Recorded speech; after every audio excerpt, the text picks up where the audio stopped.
Hello, ladies and gentlemen, and welcome to the Polyhedron Claddercast, episode 90. I'm Steve Tudor. I'm Andy Lewis. And I'm Sid Gill. And I think, boys, we are now officially clever, contrary to popular opinion. Sorry, what? What? We have proven that we are clever. What? Because Why? we did an escape room the other weekend. Oh, yes. We did. Successfully. We got out. Richard O'Brien did not have his day. Yes. No crystals were wasted. No harmonica was played. Well, we actually were 6 of us in total. So it was us 3 which are on the podcast now. John as well, our regular podcast co-host, and 2 of our other friends, Greg and Graham. And it was the escape room in Malvern, which I can never remember the name of it. Clue HQ, I think it is, in Malvern. Yes. Yep. And we did like a... What was the theme of it? It was like a code breaking, AI code AI breaking, 9, I wasn't think it was called, wasn't it? Yeah. I think an AI had gone a bit rogue, hadn't it? Yes. Yes, but the intro video confused me. Now, obviously, we can't tell people too much about it in case they end up going, but the intro video confused me because it said to me that basically they're training people to break the AI, but then I got the impression that the AI had already gone rogue, so you're trying to break the AI so you can get out. But it didn't matter. We got out. I see what you've done there is you've read the manual, Andy. That's a mistake at number 1. Just leave it be. I can't even remember that training video at all. Just filter it all out. Yeah, you're one of those people I end up training 3 times, aren't you? Yeah. Well, that's what I pay you for. You're a support person. You're paid to help me. I'm not going to do it myself when I've paid somebody else to help me. It's incredible how quickly people get thrown down the priority queue when they don't listen to the training they've been given. Yeah, but was it actual training or was it pointless, fluffy plot?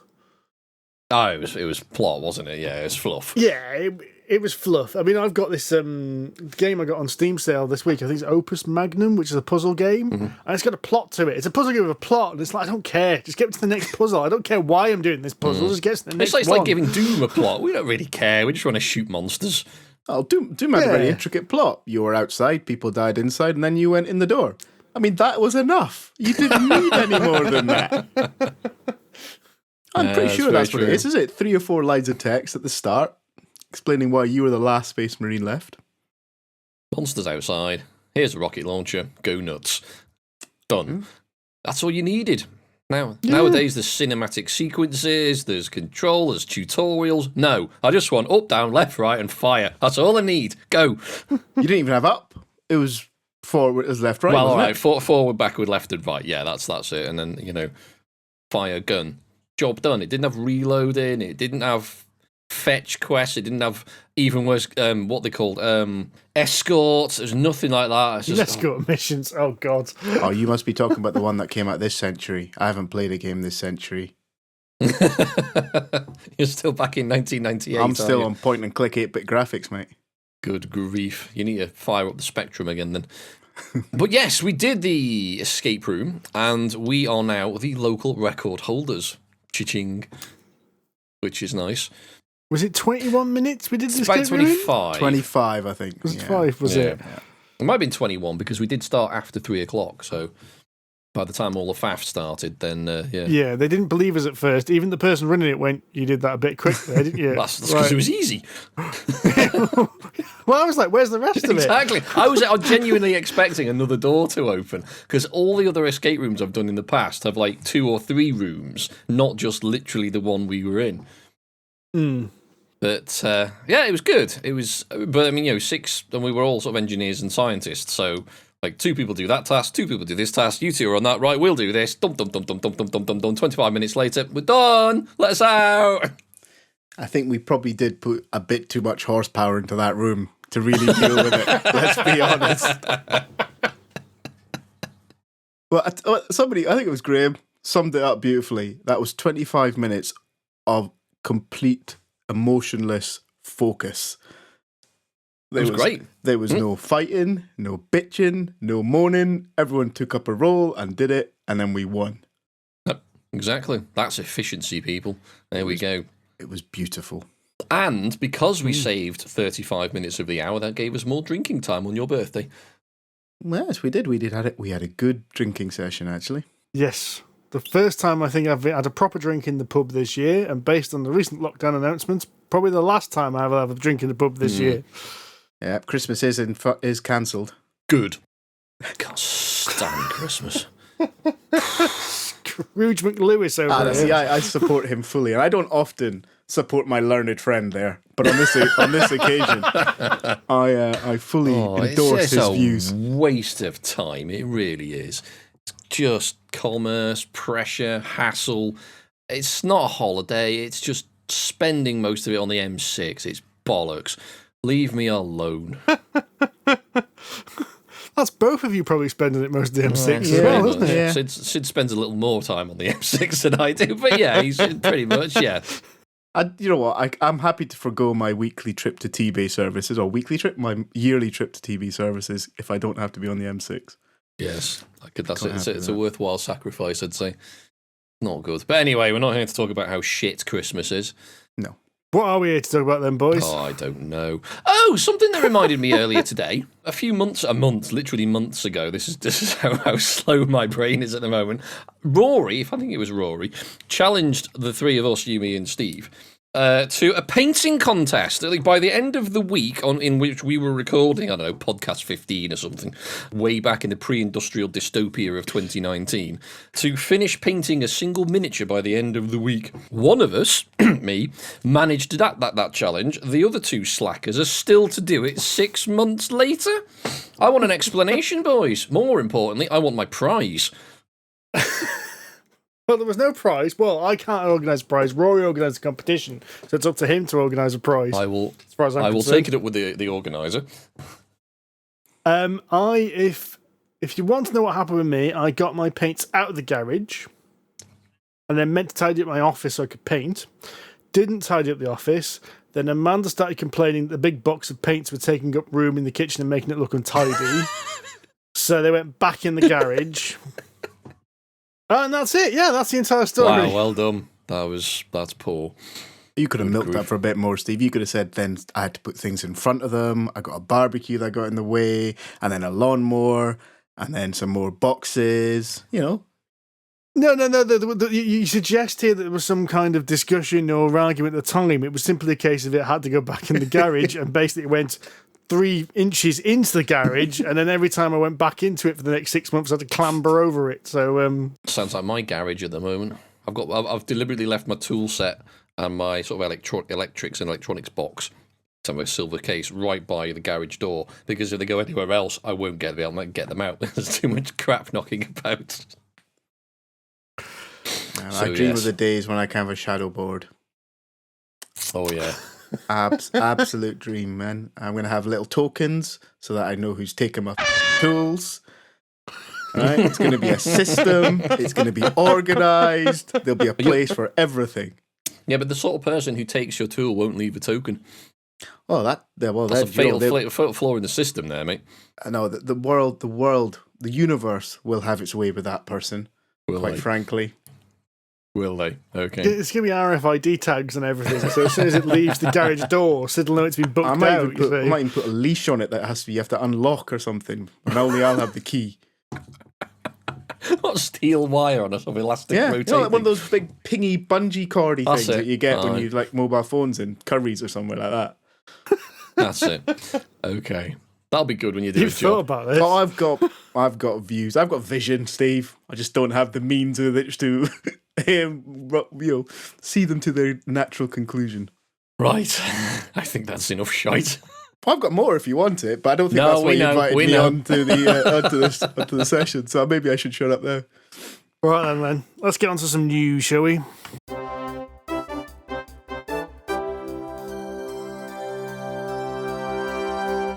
We've actually got quite a busy week this week. We've got loads of news to talk about, partly because I've been organised and actually set up the Google Doc early so I can copy and paste things in there. Early. And not try the day before, yeah.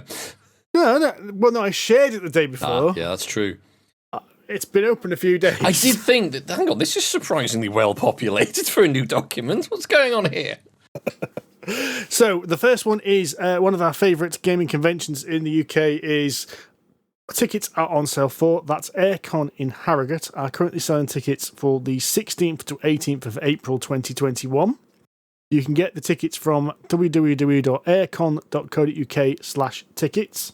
me and Andy and John actually have been to all the Aircon since Aircon 2. We never went to, I think, the second. No, we didn't go to the first one, but we've been to everyone since. Yes. And I'd love to be able to go to this one. But we're not holding our breath. Yes. Hey, We well, shall see. Bojo said we'll be out.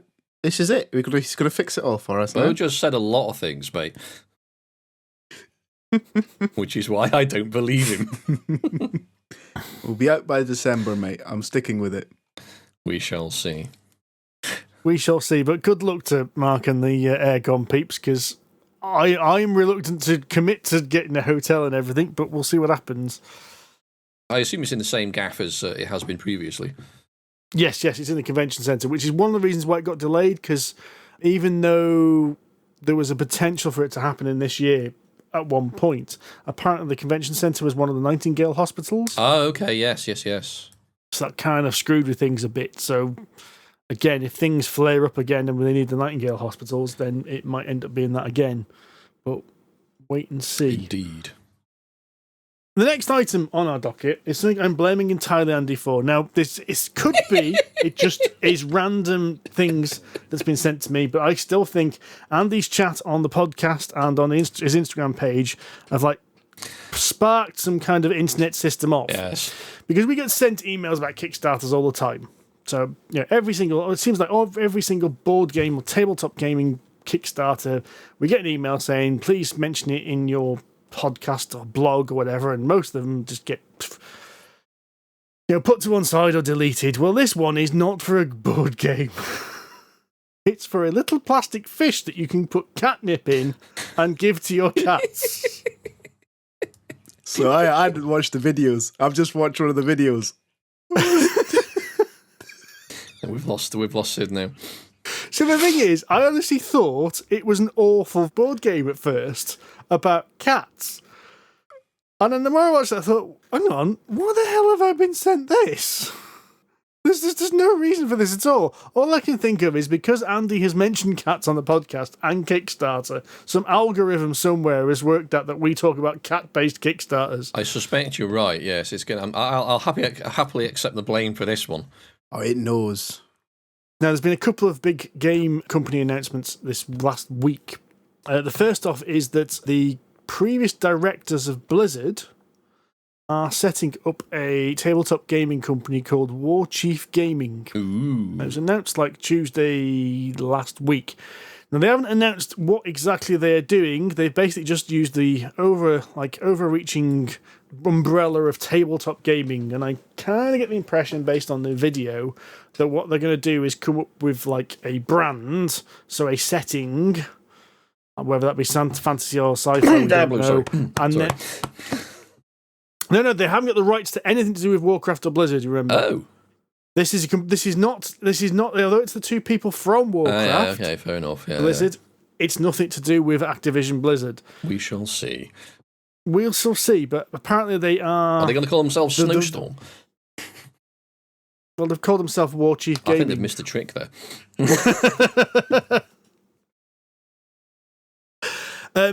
So the impression I get is they're going to make an IP and make games around it, whether that be role-playing games, or it be board games, or it be miniatures games. However, I get the distinct impression, based on what they were saying in the video, it's going to be very war game and miniatures focused. Yes. So I'm expecting some huge Kickstarter with 1 billion miniatures in it coming sometime next year. The other game company that got announced was Critical Role, are branching out into a tabletop gaming company as well. They're quickly becoming the Amazon of the world, aren't they? They're basically getting their claws into everything. Yes. Under the name Darrington Press, which is several people who have already been involved in other tabletop RPGs are involved. So there is a high likelihood they're going to release their own RPG. Ooh. But the first game they've announced is actually a little Euro game called Uk Otua. I'm sorry, what? I think I've pronounced that right. I don't know. Apparently it's a semi-cooperative card game where you are sailors claiming the raging sea leviathan Uk Otua And you'll have to run, push, and sacrifice others to win. Sacrifice others. That sounds like our kind of game. Yes, definitely. Suitably backstabby. Yep, run faster than one more person, job done. Indeed. And it actually looks quite nice compared to like where they've actually announced the game as well. And it looks like a nice little Euro. It's got little meeples in and a selection of cards and tokens. It looks like it could be just aimed right, something that's going to be an interesting game, and it's linked to the Critical Role second campaign, I think, as well. So, going to be interesting to see what that looks like and what else they're going to do. Is it designed by Daniel Taschini or David Turksey? Because it's an unpronounceable name. Although it doesn't begin with T. Doesn't begin with T, so it's not them.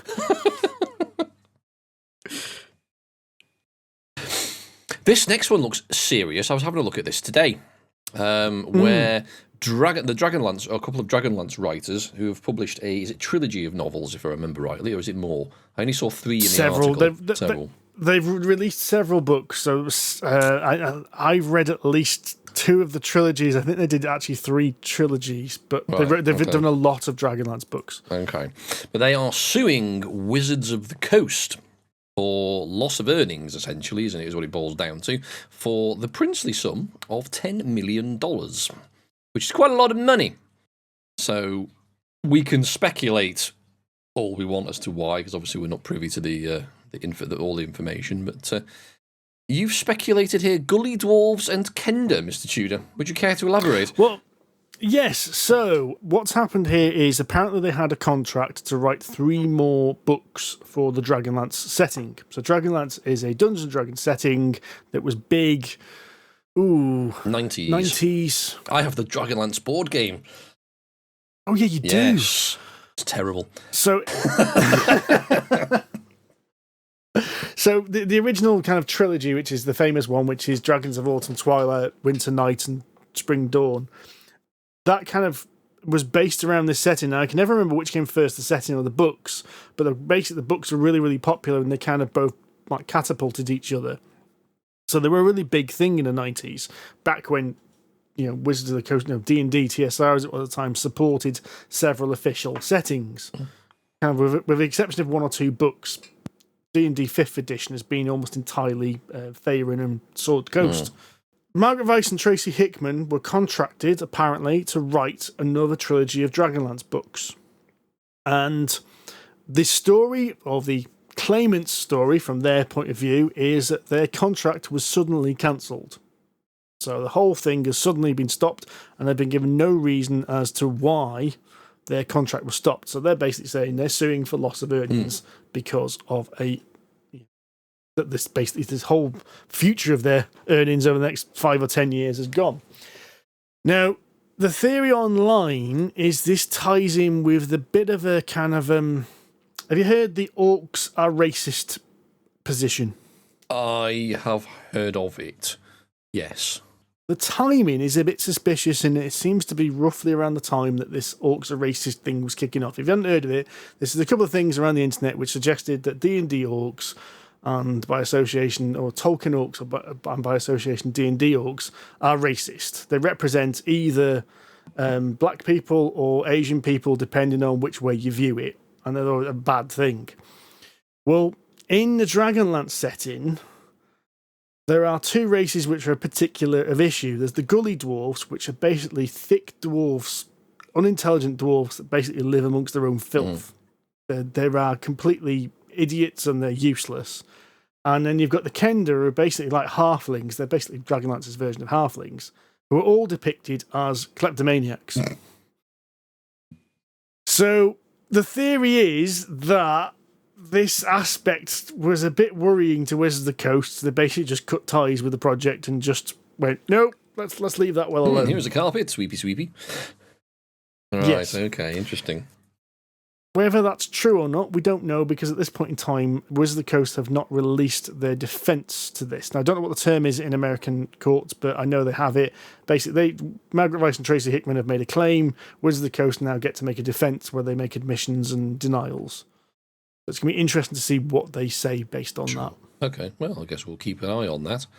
Speaking of D&D, a live-action TV programme in the works. Ooh. This did catch my attention. I could enjoy this. This got me excited. Yeah? Yeah, it did. Only because there's not enough fantasy stuff on mainstream telly. That's my reasoning for it. I've got spaceships coming out my ears. I've got all that stuff. Got bonnet collections coming out my ears. Not enough fantasy stuff out there. Oh, Not no, enough programs with swords. I did see this the other day. They've got, it's based on the cartoon, isn't it? But except they're using, obviously, live people, because I saw an article of that the other day. No, the problem with that one is there was an article on Facebook which somebody had linked to, and what they'd done is they'd used an image from a Brazilian car advert, which is well worth watching. There's a Brazilian car advert where they've remade the classic D&D cartoon from the 80s as a live-action thing. Oh, awesome. And in the end, it's a car advert, because basically at the end of it, they run away from Tiamat and Venger in the car they're advertising. Awesome. So they all bundle in and drive off in it. It's well worth a watch, actually, if you look around. That's absolutely brilliant, Steve. Watched it. That has absolutely made my day, that has. That is superb. It's brilliantly done, isn't it? It's really well done. I mean, that is, it's true to style. It's Renault. It's Renault of all things. It's a Renault, yeah, I thought I've seen it. I'm sure I have. Anyway, we may be distracted by that. Sorry. So it won't be that, but it looks like it's going to be based again in the Sword Coast by the looks of it. So we're looking at possibly a movie and possibly a TV program based somewhere on the Sword Coast. Good. Well, it can't be any worse than that god awful Jeremy Irons nonsense from the 90s. Have you watched the sequels? Yeah, sequels? They get worse. Oh, God. They get worse. Is that really genuinely possible? Well, you see, this is the other reason I hold out hope for another fantasy kind of TV film that actually lives up to what I want it to be, because everyone has been a bit of a. I don't know. Have you seen The Witcher? I was going to say, have you seen I've watched The Witcher, but that I suppose it does fit that genre, doesn't That's fantasy, yeah, yes, absolutely. It does fill that genre, yes. And I thought it was all right. It was a bit hard to follow at times because the timeline jumped around. Until somebody pointed it out to me, I didn't really make any sense. I hadn't twigged at all. Yeah, it was a bit crafty, wasn't it, that one? Yeah, we were watching it. We got to the point where I think we'd finished episode 6, and we thought, okay, so we pressed play on Amazon. For some reason, it decided to skip episode 7 for reasons best known to itself. We watched episode 8, or the last episode in the season, and thought, have we missed something? What the hell? This doesn't make any sense. Who is all this? And we go back and discover that episode 7. Nah, we're not playing that for you. You don't need to see that. Okay, thanks, Amazon. Yeah. Well, to give you some hope, Sid, there are 2 big fantasy TV programs in the works. Okay. So there is, I can't remember who's making it, but somebody's making Wheel of Time, which is like a big set of novels. I've never actually read Wheel of Time, but it's it's a massive set of like 10 books, I think. And that was being filmed last I heard, so it must be in post-production at the moment. And then there is the Amazon Lord of the Rings TV program coming. Yeah, now I did read about that one at some point not long ago. Could be surely that's interesting. It's like the sideline sort of characters. Once they've finished, once they've finished on screen, they go off to the green room and then they sort of do their side quests. Is that basically that bit? I believe the Amazon series is not going to be a remake of the movies, so it's not going to be the main story. I think it's either going to be like in between The Hobbit and Lord of the Rings, right? And maybe pulling in some other aspects from the appendices. Things like Tom Bombadil and the Silmarillion and things like that. I don't. Thankfully, I don't think it's going to be either of them, but we'll see. Oh, okay. Nobody really knows yet because they haven't released much information about it. A bit more about Radagast, maybe. I don't know.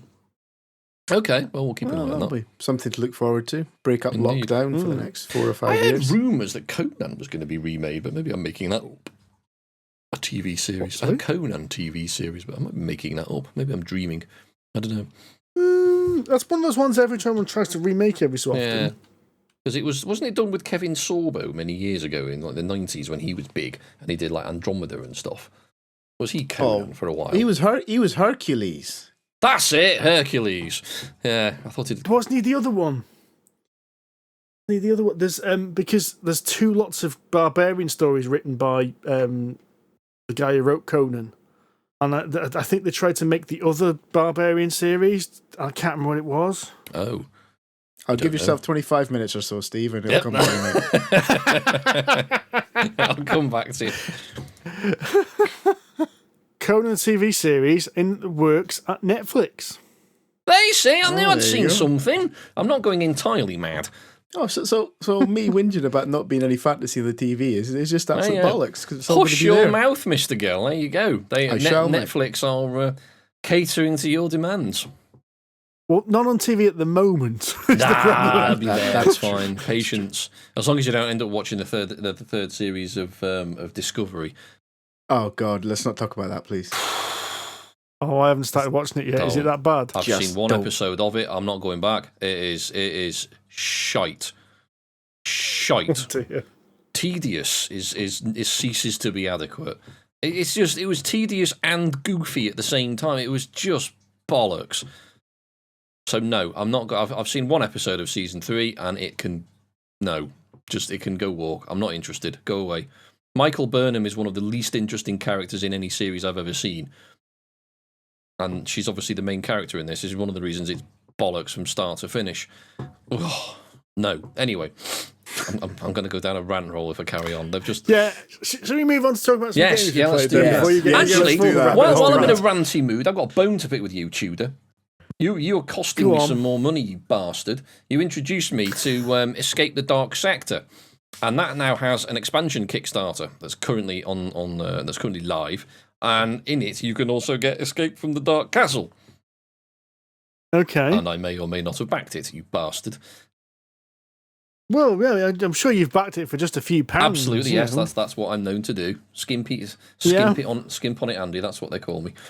Have you gone for the super mega uber deluxe Well, pledge? to be have you? fair, even the sort of if you've got the box and you get like the collector's box and all the expansions, it's only like £60. It's not like we're not talking huge amounts of money here. It's actually pretty good because it is just basically cards and dice. I mean, there's no sort of super duper production values here, but you can get Escape the Dark Castle as well, which I've gone for as well. Because I can't find it anywhere. It's sold out pretty much everywhere. So I thought, well, why not? So yes, that's on Kickstarter at the moment. So if you like 80s artwork, cheesy sci-fi and or cheesy fantasy with in a roguelike, then definitely worth going for. Steve and I talked about it. Was it the last podcast? It was the last episode, yes. So yes, so I played it actually last night as we record this podcast with Laura, and I thought she might like it, she might not because it's a bit random, but no, she enjoyed it, so that's good. I think possibly because it's a co-op and it's quite roguelikey, but it is a roguelike anyway. Yeah. And it was good fun, and of course you die quickly and horribly in it, so it doesn't last long. So the pain is over quickly. Although we did actually get to the very final chapter of Act 3 before I fell down a hole.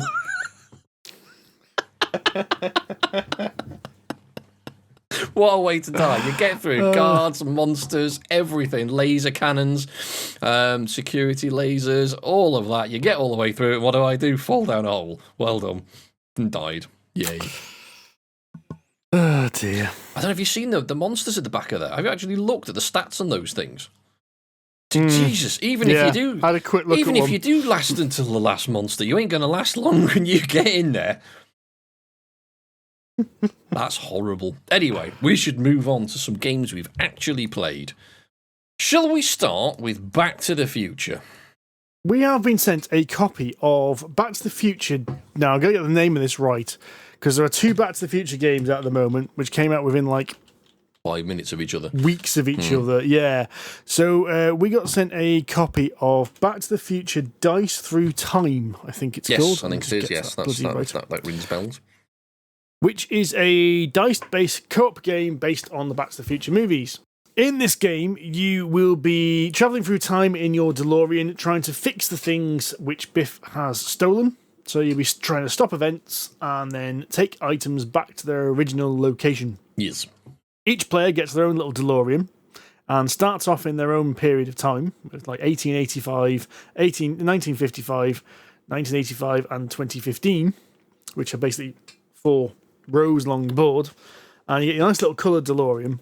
And what you're going to have to do is move around time zones and then use dice icons to solve these events. The events are basically old events from the films, like, I don't know, the DeLorean being pushed down the rail track by by the locomotive, or having the skateboard chase outside the diner, that kind of thing.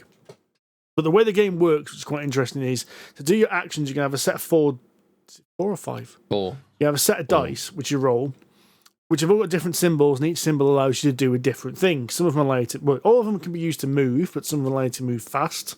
Some of them allow you to travel through time and basically go to a different column. Some of them allow you to punch Biff in the face, because you can't do anything if Biff's on the space you're on. And then you've also got actions which need to be used to remove these little cards which clog up the spaces. So they'll have these symbols on as well, and you have to spend the dice on these symbols to get rid of them. Once you've cleared one of the locations, you can pick up the item from that stack, which will tell you what time period and what location it's got to be returned to. Return all the items, and you win the game. Nice and straightforward. It's a typical co-op in that what happens is the less you keep on top of things, the more anomalies increase. So basically, there's this little track which is actually called the out-of-time track. So the more of these events which are left on the board at the end of every round, the further this track zooms up. And if it gets to the end, you lose. Simple as that, really. Yeah, pretty much, yeah. The neat little trick is that because this is a time travel game, whoever is further back in time can help people in the future by leaving the dice behind. So what they do is, if there's dice that can be used in the future, they leave the dice on the board, and someone who's in the future on the same column, basically in the same location, can use those dice to complete the tests and get rid of these events. So there's a nice little bit of planning and way you can work together, which seems quite thematic. Also, because you're all supposed to all be Marty in the DeLorean, you also can't end up on the same space at any point, because that causes an anomaly and causes all kinds of bad stuff to happen. So you've got to try and avoid meeting each other as you go through. Yes. Yeah, that gets quite awkward later on, when there's only like 2 or 3 spaces that you can actually do anything on, because you've cleared a few of the others here. It was all right. It was kind of pandemic-y, kind of... What was the other game we thought it was like? Give me 25 minutes. Yeah, it was okay. I thought it was a bit... There was a little bit of interplay. I mean, we the 4 of us, because it was you, me, and Laura and Adam that played it, and I think we made fairly short work of it. Really? Yeah, I think we did quite well. The first time I played it with a couple of Amanda's friends who were into board games, but I don't think we quite twigged on the puzzle. So we got absolutely destroyed, because we were a 4-player game again, so we were like dealing out 8 of these events, and they were just like piling up and piling up and piling up. We weren't clearing them quick enough. It ran away with us. Played it a couple of times with Rory as well, and me and Rory struggled with it on the first round with 2 of us, because with 2 people the dynamic was a little bit more complicated, because you couldn't spread yourself as thin as you could with 4 people. So had to focus a bit more. But I think it was a little bit more of a deeper puzzle with 2 people. And yeah, we managed to beat it on our second attempt, and then me, you, Laura, and Adam, we smashed it on the first go, basically, didn't we? We went in. There was no point when we felt we were in any trouble. No. I think the out of time track got to about 3, and that's about as far as it got out of 12. So we were in no danger. And we had loads of sort of backup symbols, and it was pretty straightforward. And go, you do that. But then again, I guess it's the market's different, because it's Ravensburger.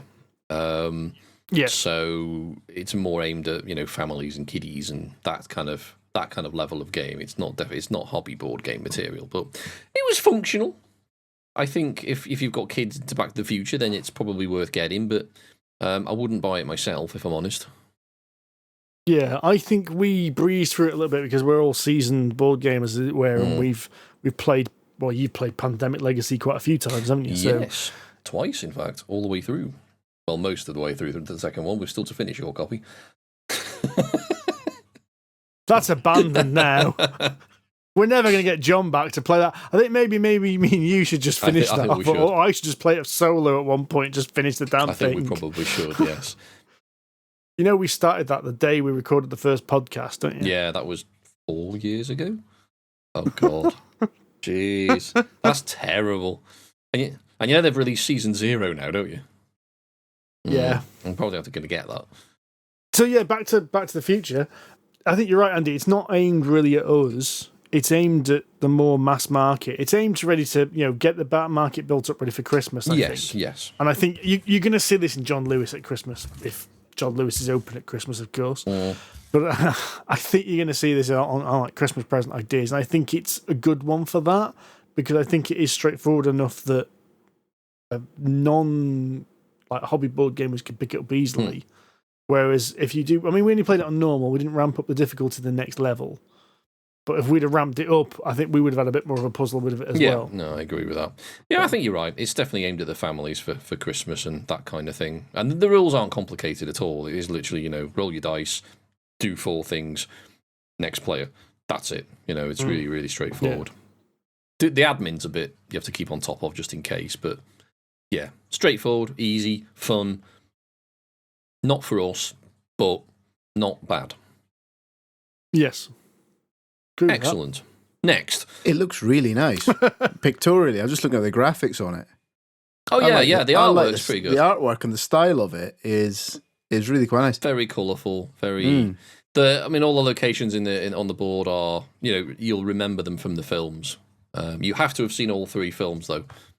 I reckon the Quattro would love that. Actually, I think you've pitched it just right there. Just looking at it and reading a few of the cards on it, that appeals to somebody that doesn't really play much board games but has nostalgia on their side, remembers the films. Yeah, John Lewis Christmas list, that is. Yep. Yeah. Done. Right, well, the next one we have on the list here, we have a big list. So the random counter has just popped out. Let's peek behind the curtain. We've got a massive list, but we know that lockdown's about to start again. So we're not going through all of it because otherwise we're not going to have anything to talk about for the next 3 or 4 episodes. This is us planning ahead for at least 3 or 4 episodes here. That's a lot of material. Well, that takes us to the new year, I reckon. It does indeed. See, we think ahead sometimes. The next game, this is a game that all 3 of us actually played. We did a demo online as part of Essen, I believe it was it not? It was indeed. Which, with our friend of the show, Mr. Paul Grogan, who has been named in probably about 88 of the 90 shows that we've actually made. And Paul was good enough to take us through one of CGE's... No, it's not CGE. Is it not CGE? No, it's I can never pronounce them. Lilliput. Oh, Lilliput. It's the one that make Mysterium. Right, then. Yes. Lillibud, or whatever they're called. Yes. Yeah. My apologies, I assumed it was CGE. So Lillibud, and the game is called Agemonia. And it wasn't what I was expecting, I have to admit. It's a cooperative, story-based... I hesitate to use the term RPG, because Steve will tell me off, because it's not. And I agree with him. But it is a character building, or at least character evolving game where you all work together to, in our case, we were taken through one of the training missions. So the game is, Paul was telling us that it's obviously not ready yet. It's going to hit Kickstarter in the new year, I think it is, he said, early 2021. Yeah. And the game is built up almost like a video game is these days, where you play the first sort of mission or 2 is essentially training sessions. This introduces you to the game concepts, the controls, and all of the rules. So in this particular scenario, we were a band of hardy adventurers trying to save a pub. Basically, on theme, on point. Basically, we were very, very happy doing this. And the idea is that the river's banks had burst. There's lots of water heading into the city for various reasons, and some of it was getting into the pub. So we had to rescue all the patrons in the pub, get them out into a boat, save the animals in the stable, and rescue anything of value from anyone who happens to be loitering around in the pub. To cut a long story short, and the idea is that as a character you get a choice each round of 2 particular, well, to start with at least, they evolve as the game goes on, of you can basically move twice or you can move once and do a thing. Now later on in the game these options open up and you get to do more things, but ultimately you run around, pick stuff up, interact with characters, and the board is split up into almost like a spider's web of spaces. So they're not evenly spaced. It's not like a checkerboard. So the spaces on the board are all different sizes. And if you get near to particular icon on the board, then a story card is turned over. So they vary in range. So some of them you have to be on the exact space. Some of them you have to be, sort of casually sauntering through the bar, in this case, for someone to go, cooey!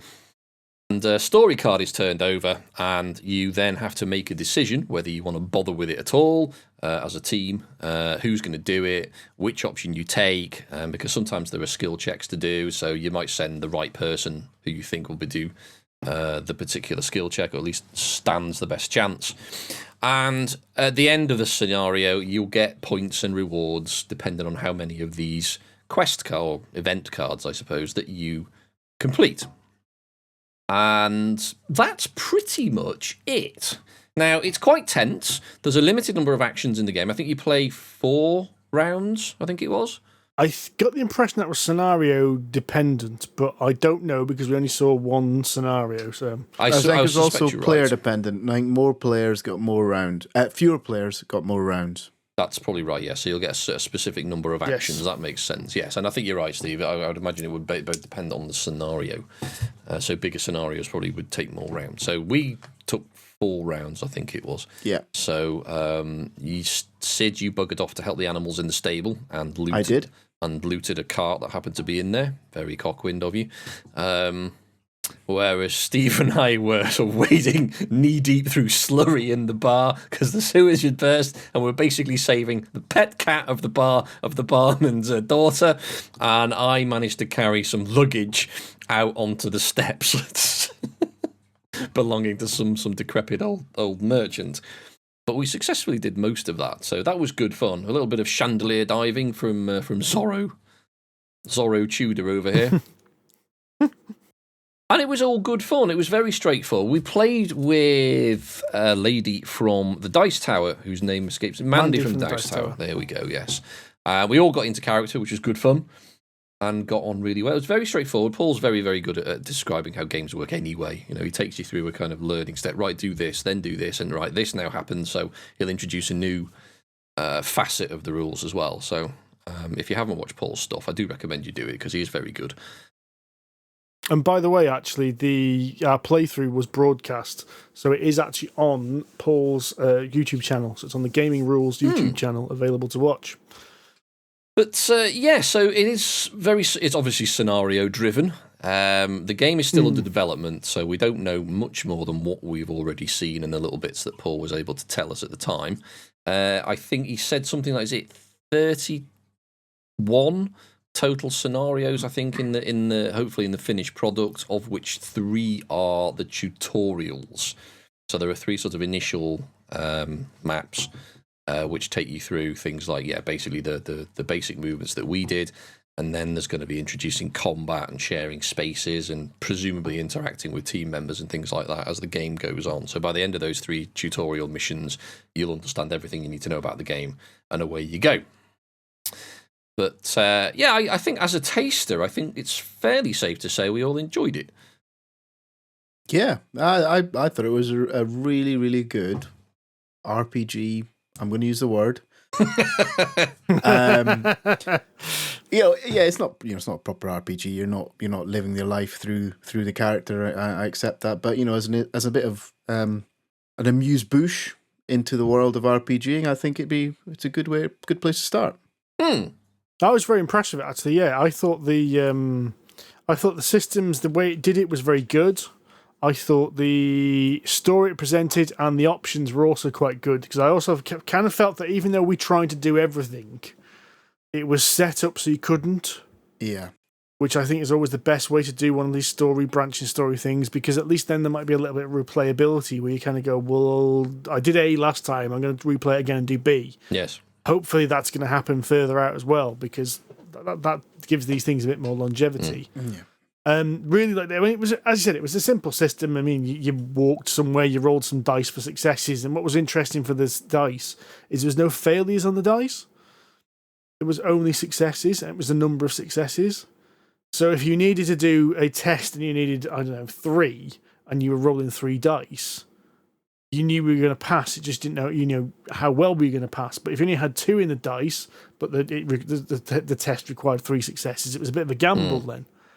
Which I thought was quite an interesting way of doing it, because most of these games, they always have like a failure on the dice somewhere, which means you fail the test. Well, you could view it as a kind of a failure. There was one where it wasn't a full success. You had an attribute called, was it mana? Vitae, however you want to pronounce it, where you got a symbol on the die, and you could have a success if you spent 2 of your 8 Vitae. And so this was a limited resource that every character had. Once you were out, you were kind of out until you found something to recharge it. I think you could rest between scenarios, you get 1 or 2 back, something like that. But obviously it's quite limited, so you needed to be very careful on how you spent it. You could rest as a maneuver. You could rest within the scenario. It was just another option. Oh, really? It was a thing you could do on your turn. But it was a nice way, because it allowed you to, if you had sufficient resource available, you could push your dice roll. Yes. It was a nice little touch, I thought. No, it worked well. No, I liked that. So it wasn't, as you say, Steve, it wasn't quite a failure, but it wasn't a success either, unless you decided to, as you say, Sid, push it. So it was quite good. I enjoyed it. I liked the universe. I mean, it was fantasy, so anyone who's played any kind of fantasy RPG will be familiar with the ideas. Pubs, tavern wenches, grumpy barman, dodgy people in the corner looking shifty, things like that. So it was all, and then stables, of course, with random beasties running around. So it was good. It was good. It was an interesting setting as well, because they'd not gone for the typical, Tolkien-esque tropes of elves, dwarves, orcs. They'd kind of gone for their own races, and so everything was a little bit weird at first. But as Paul pointed out, all the artwork is very much like black and white artwork, inked artwork. So it does, like you mentioned, Escape the Dark Sector earlier, it evokes that kind of like 80s, 90s fighting fantasy. I was going to say it reminded me a lot of that fighting fantasy, and all of the Steve Jacksonian Livingstone, Dungeoneer, Black Sand, that kind of thing. It was more like that than D&D. So yes, and it's very much that on a grander scale. Because you're going to have that, but with boards and miniatures, but it's still going to have that that story, which feels like a choose your own adventure or fighting fantasy kind of story, isn't it?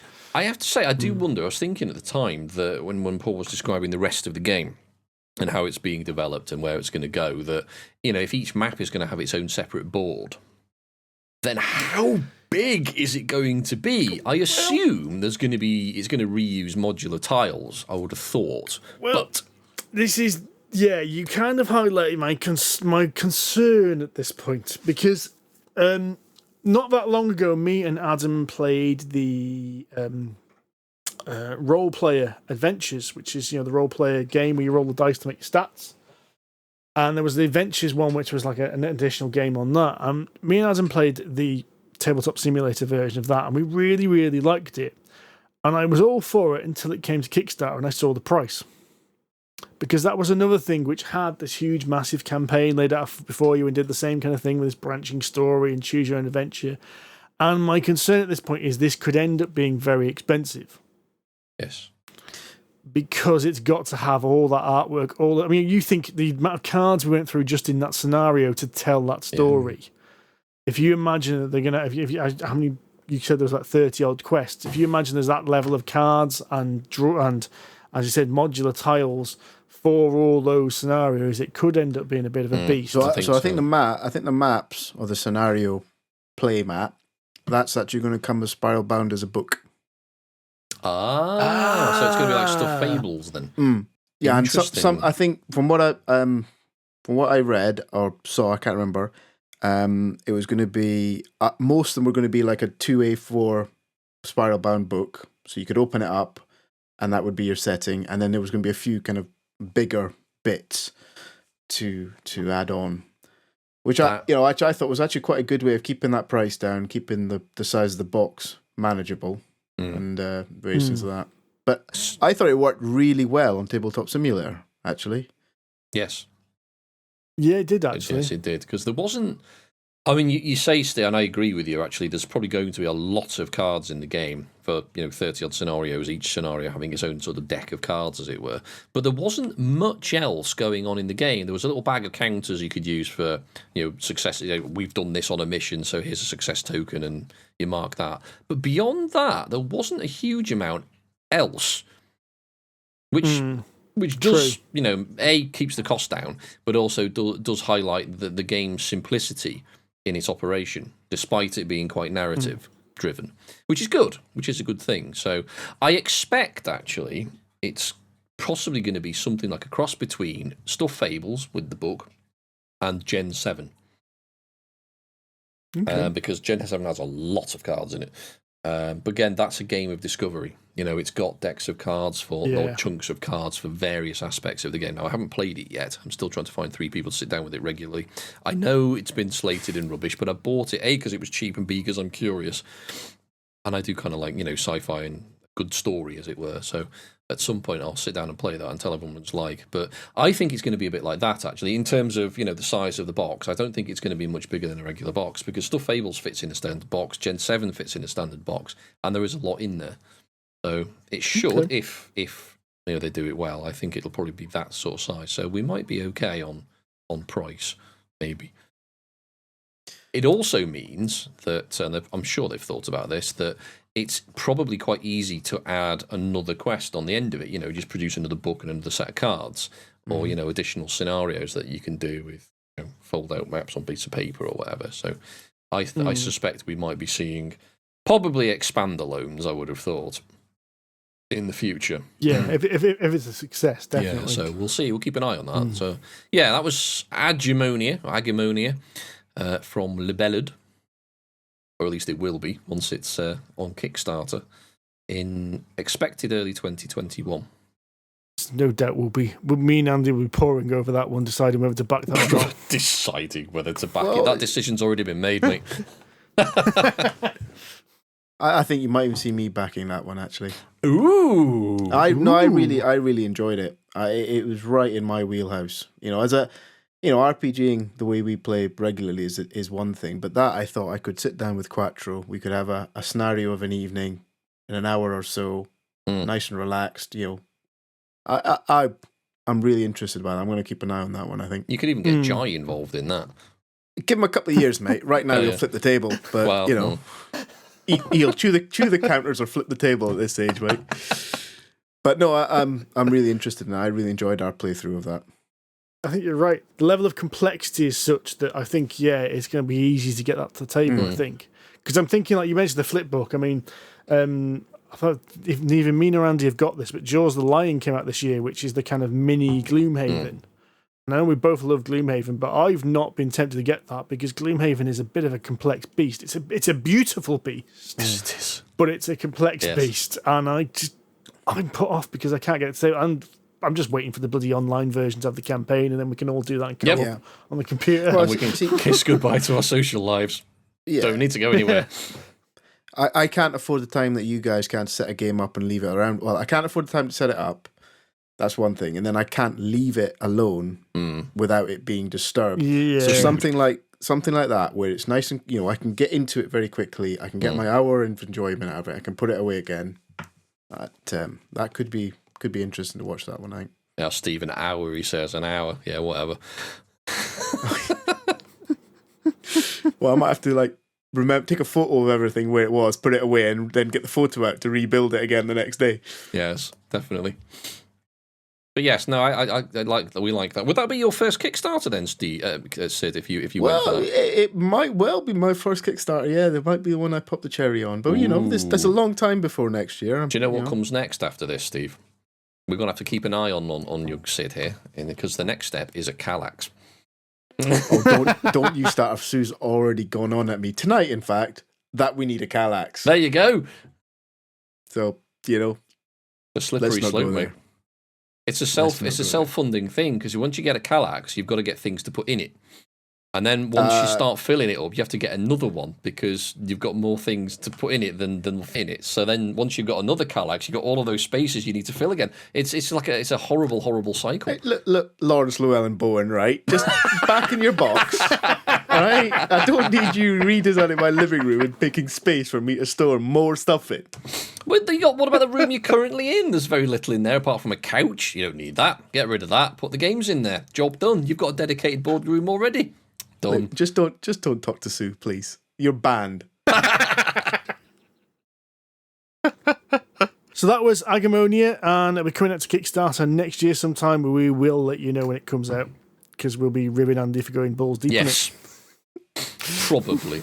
The last game we're going to talk about now, we were planning on leaving this for a little bit because we were hoping to have a few more games of this, but we got a copy of Lost Ruins of Arnak, the new game from CGE, in the post. And our plan was we had a game of it on Saturday, and we were planning on playing that and then maybe playing it one or two times, and maybe I play it solo before we get it on the podcast. And then bloody Boris announced lockdown, and we thought, well, that's not going to happen in the next few weeks. So let's give our first thoughts on this. Yes, and it will be first thoughts because we have only played this once, so bear with us if we get things wrong. Now, as far as... Which we did. Yes, we did. Yes, we did. But thankfully, we noticed that during the game. But yeah, so we played this once. And am I right in thinking it's a full copy we got for review rather than a kind of spaced out demo copy with provisional artwork? It's a full copy. It's a full-on copy, yeah. So is it available to buy now? I believe so, yes. Right. So yes, this is the Lost Ruins of Arnak. It is a... Oh, God, how do we describe this? It's an engine... No, it's not an engine builder-ish. Well, deck builder, worker placement. Yeah, deck builder, worker placement, I'd call it. Yeah. So thematically, it is an exploration game. So it's a classic kind of Indiana Jones, King Solomon's Mines kind of thematic game in which you're exploring some kind of lost continent, and you're going to various locations and you are getting artifacts. And basically, it's one of those games where you get points for doing a lot of different things. And so the real puzzle of the game is working out what's going to get you the decent points. You've got a whole host of resources to deal with. So you've got money. You want lots of that to buy things. You've got compasses, which is basically your ability to navigate. You want lots of them so you can move around the board. You've got little blue arrowheads, which you need for various research things and to overcome problems. You've got tomes, which are little stone tablets, which are really cool little plastic stone tablets, actually, which you need for things. You've got red crystals, which you need for things. And basically, it's one of these games where you need to balance out which of these resources you get to do the thing you want to do. So the simple thing is to get to place your workers in one location, so you've got to decide where they're going. And if you're near the bottom of the board, you can use the card symbols. They've got either a boot, a car, a boat, or an aeroplane on. And so you have to play cards in your hand to move people around. So boots get you to the first level, cars and boats get you to the second level, and aeroplanes basically get you... Well, more cars or boats get you to the third level, or you can use aeroplanes to basically go anywhere. But when you go there, if you explore a new place, you unveil this like guardian spirit thing, which is usually a big gribbly, which goes onto the space.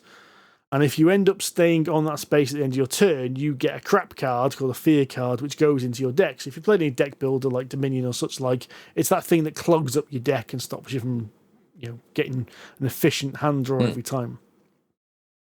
But it really is this weird blend because we kind of went, it's a deck builder like Dominion because you need to buy cards and you need to use the cards to move around. The cards themselves also have actions on which can get you more resources.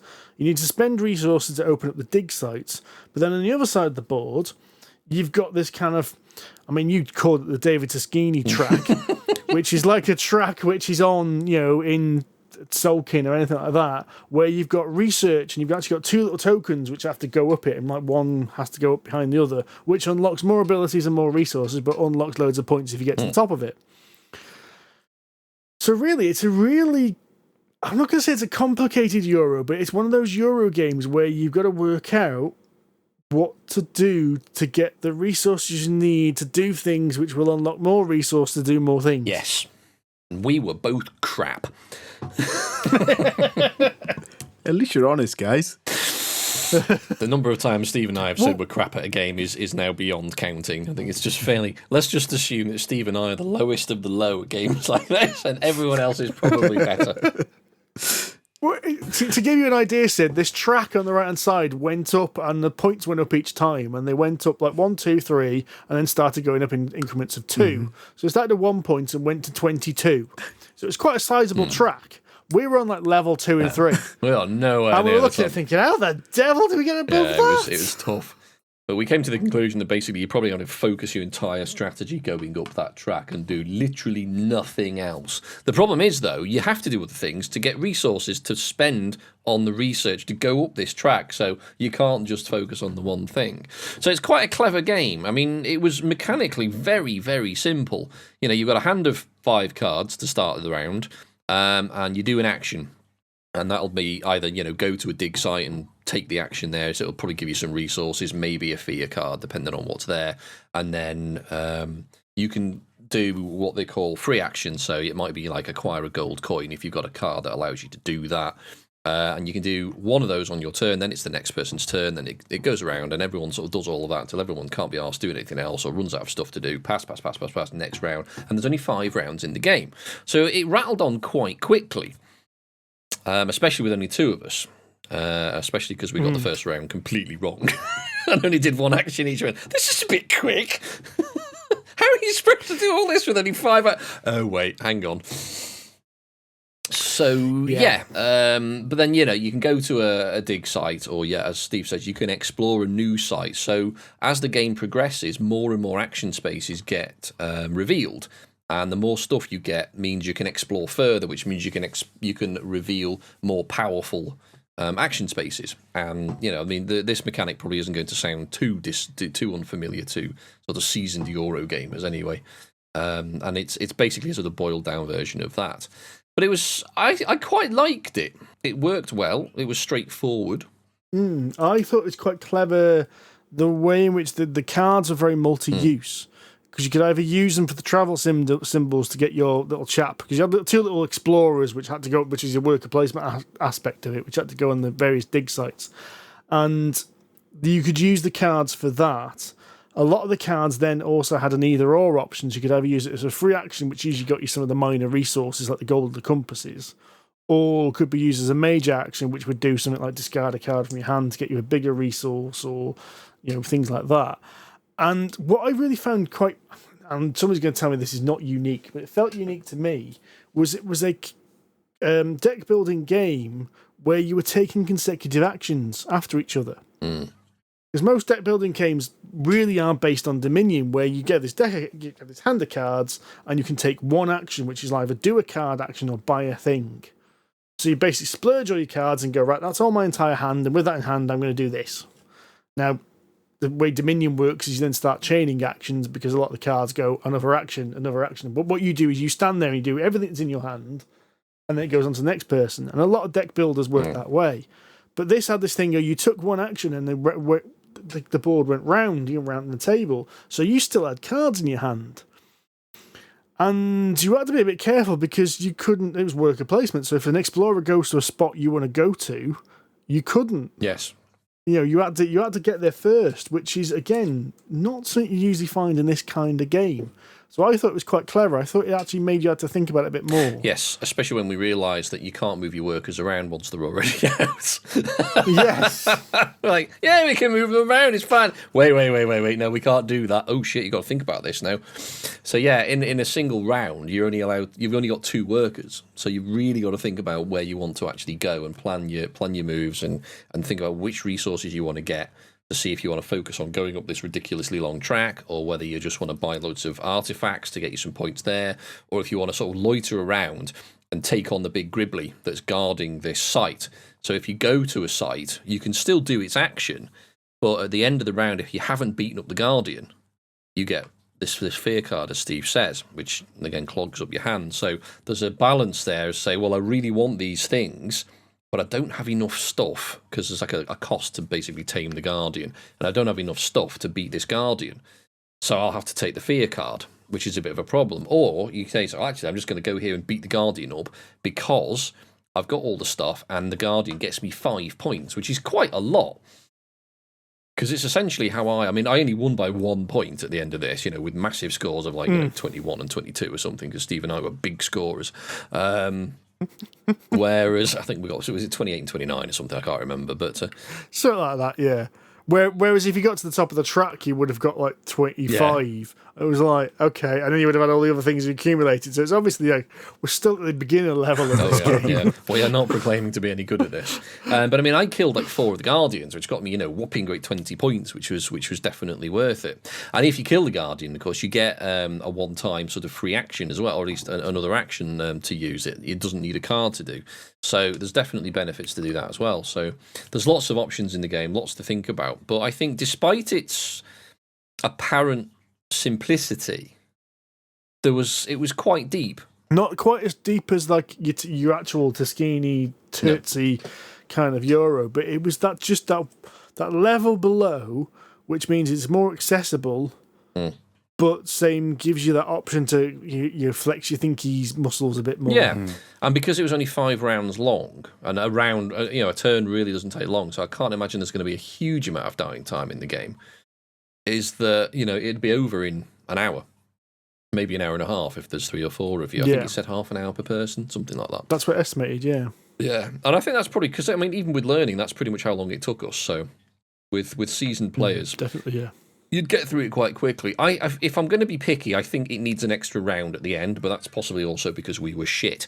So, it did remind me, actually, you're right, when you say Tuscany and stuff, it did remind me of Tekhenu, Cooper Island, a bit of Pipeline, but as you say, nowhere near as heavy as any of those 3. So the level below there, which was, I think, sort of a nice price point, as it were. A good bang for buck, and the artwork's lovely. The tokens are really nice quality. It's all good thick stock, so there's no messing about. I mean, it's typical CGE, really. They don't scrimp on quality. They usually put together a decent game. And meeples with hats.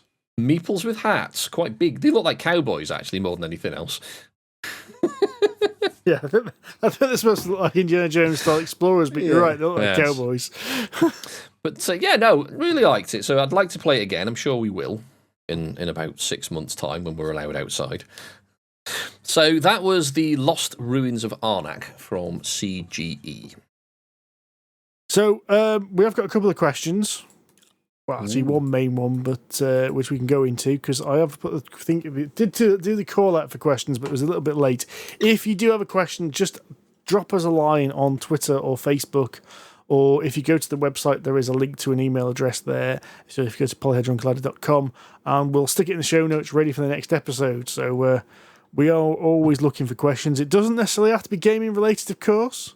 We are known to go off topic. Never. Often. Especially if it involves Dunelm and soft furnishings. Oh, don't go there.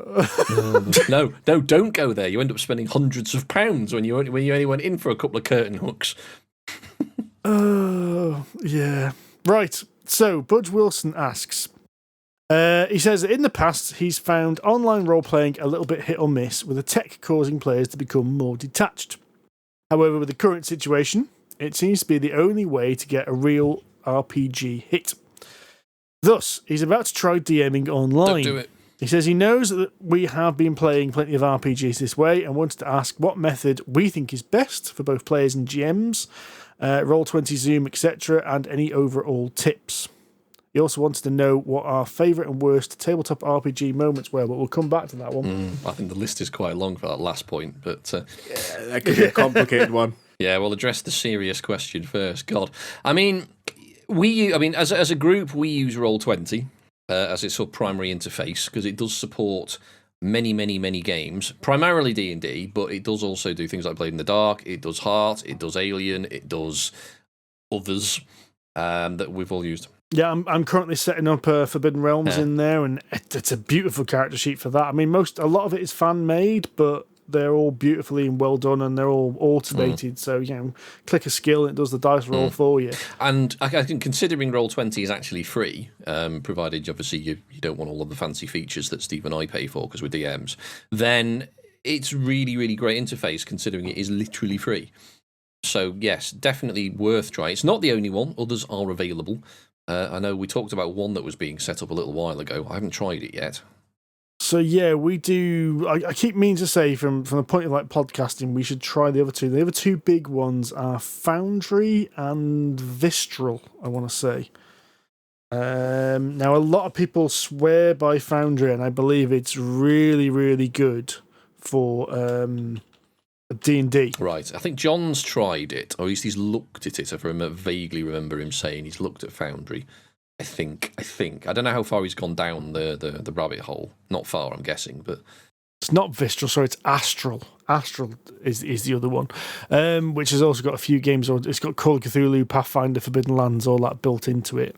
Their interesting is the pricing models and the way you approach them. So Roll20 is free up to a point, and when I say up to a point, it's I think the storage limit is the point when you hit. So we were playing D&D with it, so we were uploading loads of maps. And I found I kind of hit that limit because I was running 2 different D&D campaigns. Yeah. I don't know how Astral works. I've not really looked into it much, but Foundry's on Steam, so I think only the DM needs to buy it, but I could be wrong there. It might end be that everyone's going to buy it. But that is a one perch. I mean, me and Andy are both paying a subscription at the moment, so we're paying a few pounds a month for the higher storage and the dynamic lighting in Roll20. But Foundry is a one-off purchase, so once you've bought it, it's carry on supporting and use it. As I said, Astral I'm going to need to look into. The fact it's got Forbidden Realms on, the Forbidden Lands on that means I might actually take a look at it. There we go. That's him down that rabbit hole now. Yeah. So we did come to the conclusion quite early on that Roll20 has got voice and video chat built into it, and we found it clunky as hell. Yep. So we quickly moved away. We then went through. We all decided also we wanted video because I think we tried audio to begin with, but then we kind of moved to video because we prefer to be able to see each other's faces when we're doing things. So we went through Skype, we went through Google Hangouts at one point. We tried Discord for quite a while, but all of them we found we had some issues with, and ended up you pay for Zoom, don't you, Andy? So we found Zoom, because they did the section for a while just after lockdown started where it was free for a bit, and we found that was consistently the better one. Yes.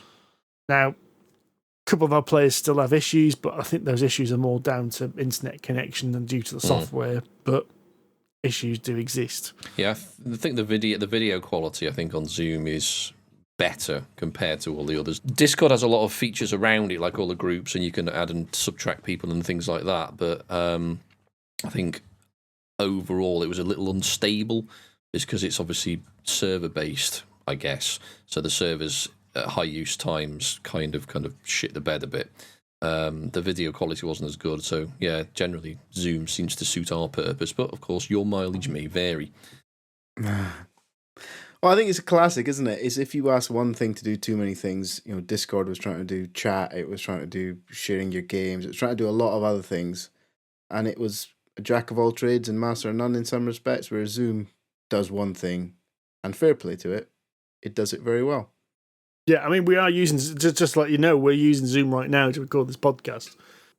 But I think you're right, Steve. I think it was an important step when we made the decision to go to video. I think early on, I was one of the few people that was a bit hesitant about moving from voice only to video.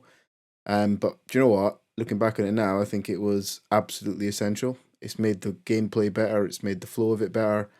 And with lockdown being the way it is, at least we get to see somebody that isn't our household. So yeah. I think it's a really, really important part of it. And, you know, Roll20 plus Zoom or your own favoured combination, I think is a good platform to play RPG on.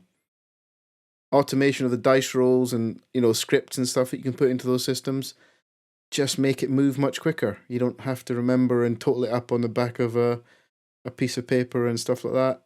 And yeah, and people say, oh, but then you won't forget stuff or mess it up. Well, mate, we mess it up all the time. Yeah, totally. If you don't have a Derek keeping all your notes, then seriously, you'll just forget.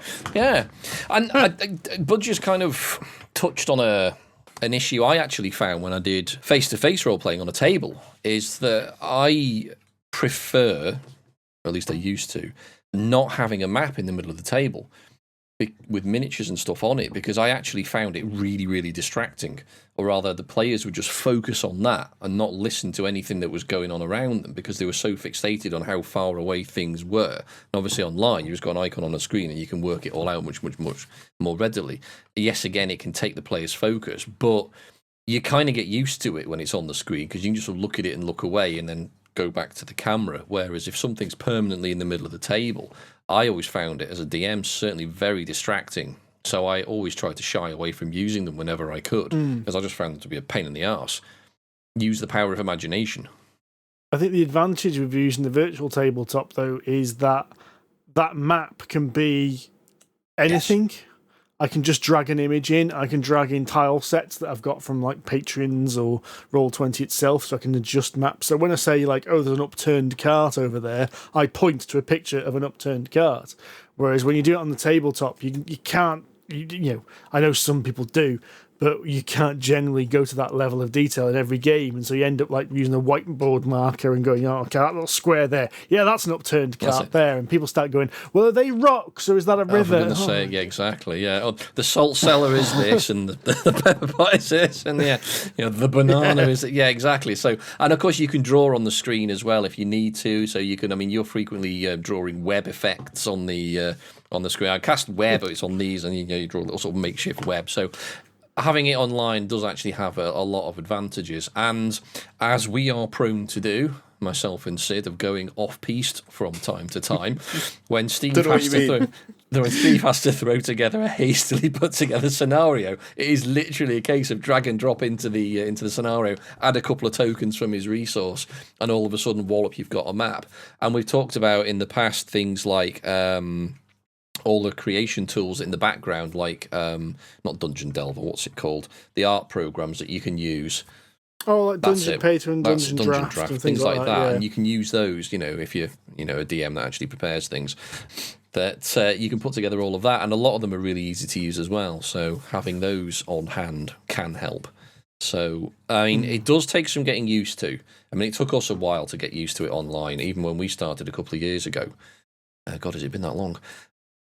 Getting used to the interface with Roll20 does take some getting used to. It is a very powerful tool, and it is a good interface once you know where things are and how to manipulate them. Yes.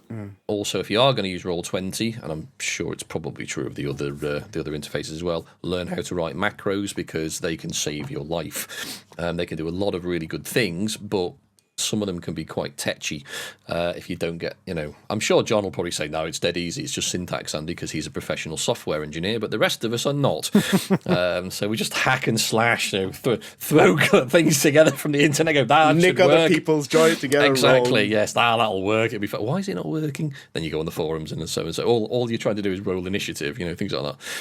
As a mechanical engineer and not a software engineer in the slightest, I am so chuffed with my macros. It is. I feel ever so proud of them. It's very, very cool when it actually works. Yeah. Like a 3-year-old of his drawing on the fridge. Yes. Yes, Steve, we'll put your macro on the fridge. So yes, it's good, it's worth doing, and I think it's fairly safe to say that we're sold on the idea now. I think for me, the biggest thing for me is it allows me to do it regularly, in a way, with the way that life is with kids and work and everything else like that.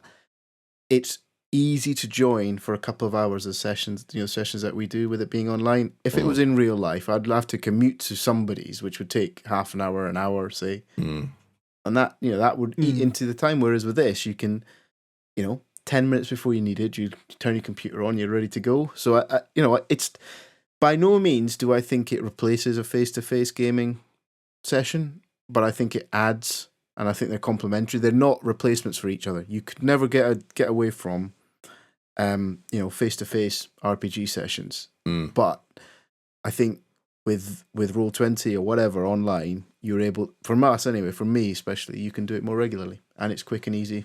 And I think doing it regularly is one of the bonuses, just doing a regular session of any RPG, because you keep the momentum of the game. Because, I mean, if we found that playing every 2 weeks was probably a bit too long in between sessions, because you forget things and you lose the momentum and you start to fall out with it a little more.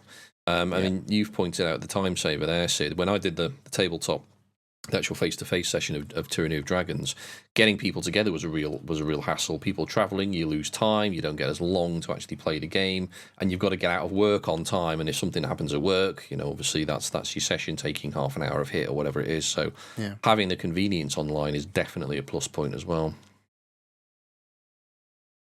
As for tips, actually something which came up recently, because we've started running Odyssey of the Dragon Lords. Well, our friend Paul's running it, and one of the things he done, which I think he's actually stolen from good old Matt Mercer, is he says like, "Oh, Andy, it's your turn, and Sid, you're up next," which is a major boost, because that means that, especially because we're playing 6 players in that, so it's a little bit of a bigger game, so it is easier to kind of lose concentration a little bit on the bigger combats. It means it's like, oh, I've got to think. Right, okay, let's get everything organised. And it does get round, which stops the downtime. Definitely, and it stops your biggest criticism of D&D, Sid, is the stodginess of combat, because especially at higher level when there's a lot going on, rattling through the combat is a real advantage. So hint and tip for the DM there: make sure that combat is fluid and tries to flow as much as possible. And I know it's difficult when you're a DM, you've got 15 or 16 bad guys on the screen at once, trying to deal with them all at the same time. You don't necessarily have to deal with them individually. You can just move them as a group, or just say, right, this bunch of archers are just going to spread out to here, and then just roll 5 dice, 5 hits, done, move to the next plane. You don't necessarily have to be absolutely critical to the rules, and anyone who argues, just kick them out. Because you do get rule sticklers. In the interests of rattling through and making sure that everyone doesn't fall asleep, I think a little bit of leeway in the rules is probably allowed. Well, as long as there's no bending. You've touched a good point there. I think the macros and stuff of the online systems also addresses one of my frustrations with combat in D&D. Is it allows it to move faster. Yes. How many dice should I be rolling for my light crossbow? How much proficiency? Just click the bloody light crossbow button, dices roll, and we move on with our lives. Damage is hit there. It's beautiful. I mean, for that, it's fantastic, because it keeps everyone moving. I mean, all right, it has taken away some of the arguments and the fights of the olden days, but in the interest of getting to the end of a session, I think that's a hit worth taking. Yes, it is good. So there we go. That's what we do. We're not saying we're right, but that's what we do. But it has taken us, 3 years, give or take, to get this far. Yeah. We've made some mistakes, and we've done some, the first time you do a massive dungeon with dynamic lighting, you go, oh, this is going to be awesome. And it grinds to a halt because it's computing so many bloody angles, and you go, right, okay, we might do it a bit simpler next time. You suddenly realise that your PC has got 2 high-end graphics cards and 6 cores of processor, and the guy at the end of the line's got a crappy little work laptop that can't hold, that starts to wheeze and cough as soon as he opens a browser. You think, yeah, okay, we'll turn that off. Mine's got VTech written on it. Is that a good thing? No. Actually, yes. For you, just smash the button. Plays a tune when you hit the A button and the B button. So, best and worst tabletop RPG moments. Whoa, that's a tough one. I think the tour. The tour for me. The tour was one of my favourite. I think that's your best and my worst moment. It probably is. So explain it to the listeners, because they probably didn't. I don't think we broadcast all those shows. No, we probably didn't. I think. So I think it was Andy and I. We were in a dungeon. We were going into the Underdark or somewhere, because we were having to go through a mountain, if I recall, something like that. Anyway, and we came across. I don't know what was it. Was it an orc or something? A couple of orcs, I think it was, were guarding this underdark, underground area, and I can't remember if it was Andy or me. One of us just announced. They said, "Why are you here? You challenged us as to explain yourselves." Because I was a Arrakis. Why are you doing? You were a Arrakis. You said, "We're on the tour." We're on the tour. And when you got a charisma of 20, that flies, baby. And I think and then Cockwind arrived out of next to you, I think, and we just ended up having this backwards and forwards about we're on a tour and the bus dropped us off, and we're here to see the caves and see all the wondrous things underneath the mountain. And we'd lost our tour guide and all this sort of stuff, and it took us quite a while to get through that, didn't it? But and the dice rolled in our favour, and the tour was established. It kept reappearing as the kind of as a kind of a get out. What are you doing here? We're on the tour, and you just can't argue with it. It's fantastic. No. So I think the tour is definitely up there. Yes, no, we enjoyed that. That was all with the tour. I don't know about worst. I don't know if I've had I think the most awkward for certainly for Steve was probably the PvP that myself and Derek were involved in, which I think was difficult. But that was weird because I originally thought it was awesome because you were both role playing your characters really well, but as it was progressing, I could see how visibly uncomfortable Derek was with it. Yes. So it was like, oh shit. So at first I thought it was amazing. It was like, oh wow, the two of them are role playing fantastically, getting into this. It felt like something that you get in like the Avengers. You always have the two of the members of the Avengers fighting each other at some point over something. But then it got, Derek was obviously visibly uncomfortable, and it was getting more and more uncomfortable for me. And I was like, how do I wrap this up and and get round this? That was a difficult one. Actually, one of my worst moments was actually the other guys' campaigns, in my view. And we're running Storm King's Thunder, and I'm calling this the single plot point of failure. And I found this, unfortunately, this is a recurring theme in some of Wizards of the Coast's 5e stuff. There was a point when they needed to get information to progress from one chapter to the next. And the book presented this information in one method of obtaining it and one method only, which was basically you were to interrogate a particular character. Nothing in the books had informed them they had to interrogate him. They were just knew that this chap might have some information. And the book basically says, when the players interrogate him, and they didn't. And basically campaign... Just the handbrake just went on the campaign at that point, as I had to try and pull out of my arse some way in which they could get this information out of this character without interrogating him, which they obviously weren't going to do because they were trying to spy on him and see if he would let something slip. And they had all these crafty ways of spying on him, but the way the book was written, he was never going to just randomly say to someone, oh, by the way, our secret base is up in that mountain.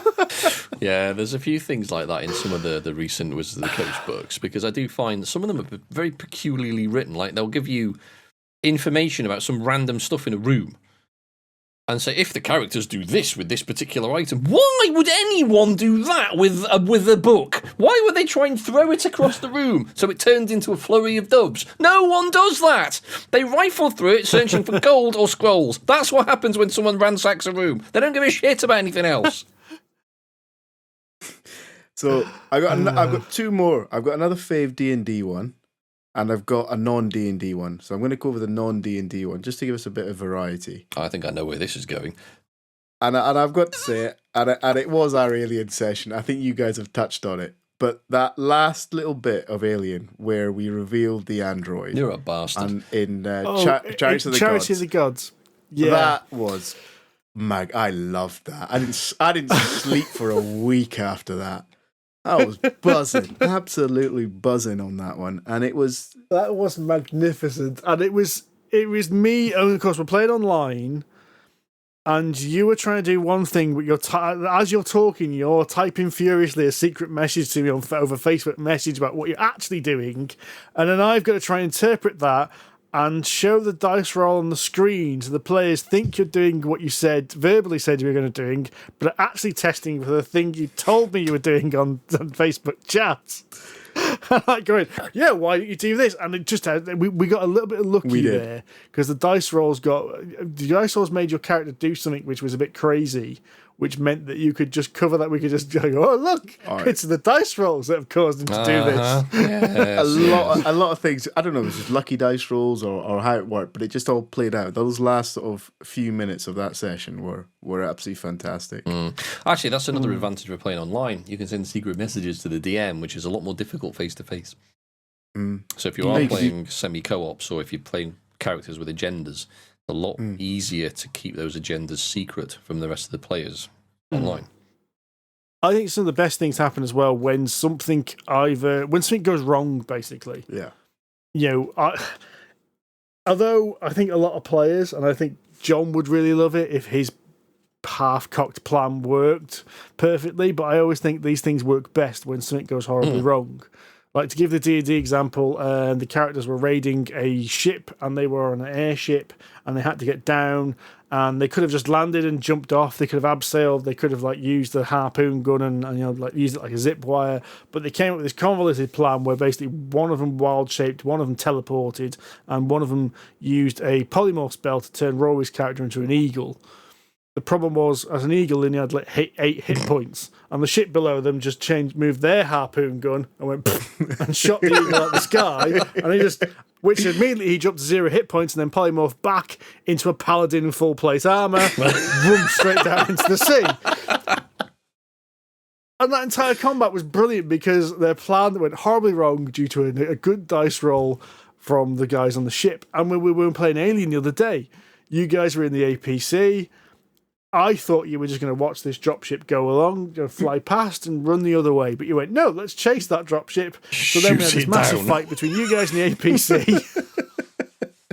And I think dice rolls went wrong. Things went badly. You thought you were fighting against some soldiers. They weren't. You were a crack commando team of androids. You realised too late that you'd made a mistake doing this. And it was like, we need to back out. Now.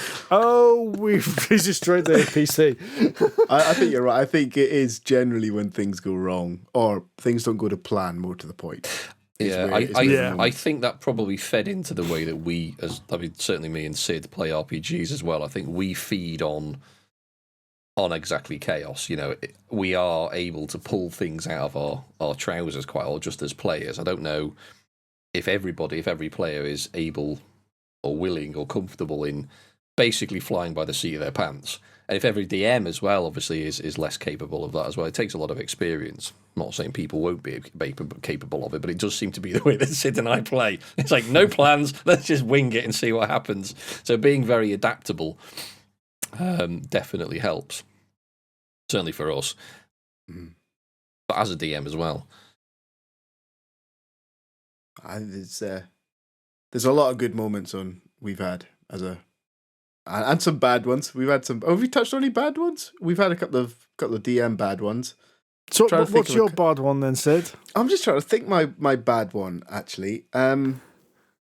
It's quite hard actually because I think I've only remembered the good ones, or the good ones are the ones that have stuck in my mind, whereas the bad ones have kind of morphed away a little bit. And actually, no, I know what my bad one was. My bad one was Heart.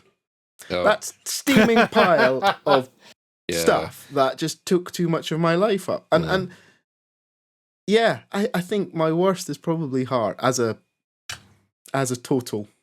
Yeah, we did not get on with Heart. If you want to listen to our feelings on Heart, I think that was episode 86. Yeah, 5, 6, something like that.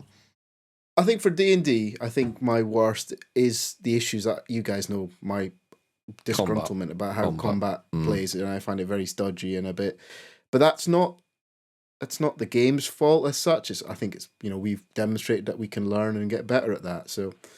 But there was a few sessions in probably our earlier sessions which I just thought were a bit difficult. You get bored, forget why we're doing it. Yes, it is. It is very hard. It is very easy to fall into the trap of one combat session one combat fight per session. If you spend 2.5 hours in one fight, that can just get really, really tedious. Yeah. Actually, no. There is a bad D&D session, and I think it was. It was Icefire Peak, actually, with you, Andy, and that was where we just finished cleaning out a house or something, and we're like, oh, we've just had a full-on combat session, and the story then drops us into another combat session. And that was probably one of my, and we've chatted about it, it's probably one of my, bad moments. I wouldn't call it my worst, but it's one of my moments that I remember being a bit bored and a bit frustrated, a bit hacked off with it, because I was like, I've just had 3 hours of fighting. I just want to go home now and shoot the breeze a bit. Speaking to Paul about that last session we had of Odyssey of Dragon Lords, he said he actually removed a couple of the combats from that session, because he said otherwise it was just like move into a room, fight, move into a room, fight, move into a room. And I also tried to run the mega dungeon from Tales from the Yawning Portal. So I tried to do the Doom Vault, which is one of the mega dungeons, because we'd never done a proper dungeon crawl, and we tried that. I tried that with you guys, and that was very much go into a new room. Here's a smidgen of role play or some interesting, unusual circumstance, and then there's a fight. And it was every room was basically more or less that, and I was excited to run it, but realised Mm. after 2 sessions, it's like, this is going to go like It sludge really if we was carry on. quite. It was a trudge. That was a. I mean, I think we all, after about 3 or 4 sessions in that dungeon, the entire part, you could tell the party was basically, we just want to leave now. But you haven't finished the main. We don't fucking care. I mean, we're supposed to be rescuing a bunch of people who've been trapped down it. We don't care. We're out. See you later. We've got our own shit to worry about. The thing is, I'd forgotten why we were in that dungeon. Yeah. I think by about the 3rd session, when we dropped the bed on the lich or something, in comedy fashion. Now that was one of the highlights of that dungeon. Was that the highlight? When you turn up into a room and there's a lich standing there who's about to murder all of you, and instead of starting combat, we go, hang on a minute, we want to go, right, we'll shoot the arrow at a tapestry on the wall so it falls onto the lich, we run around the lich, tie a rope around his legs so he can't get out, and throw him into a bed. And then drop a cupboard on him and cheese it. You drop the bed on top of him. You use like telekinesis to smash him with the bed, and then you all legged it out. And that is about. You can see the look on Steve's face, thinking, "What am I supposed to do with this?" This was like the big boss of the entire dungeon. He's basically the administrator of this entire thing. And he's supposed to be running it. And you went, right, we're not fighting him. We're just going to distract him and run. Basically, one of the big bosses distracted by linen. Brilliant. Oh, superb that was. It's amazing what this stuff can do. Right then, boys. I think we've got enough for today. You're probably right, yes. We could write our memoirs on those things. Thank you very much for listening. We have been Polyhedron Collider. If you enjoyed us, please leave us a review on your podcast platform of choice. You can contact us on Twitter. We are collectively at PolyhedronC. I am at Wahoffamadenga. I am at Sonic H with a 0. You can also find John at John_Cage. Rory at Rory J Summers. And you can also find us on Facebook at Facebook Polyhedron Collider and on the Board Game Geek Guild 2726. We do have polyhedroncollider.com, although as per usual, because of lockdown, there's not much happening. And unfortunately, I've not done any video work for about a month now. I've got a pile of things I need to do videos on, and so I need to find some time. But we've got a month now, seems Steve. to be slipping away. Well, I've got a month now, yeah. I'm not going anywhere next weekend. There you go, job done. So, until our next episode, I've been Steve Tudor, and happy gaming. See you later. Good night, all.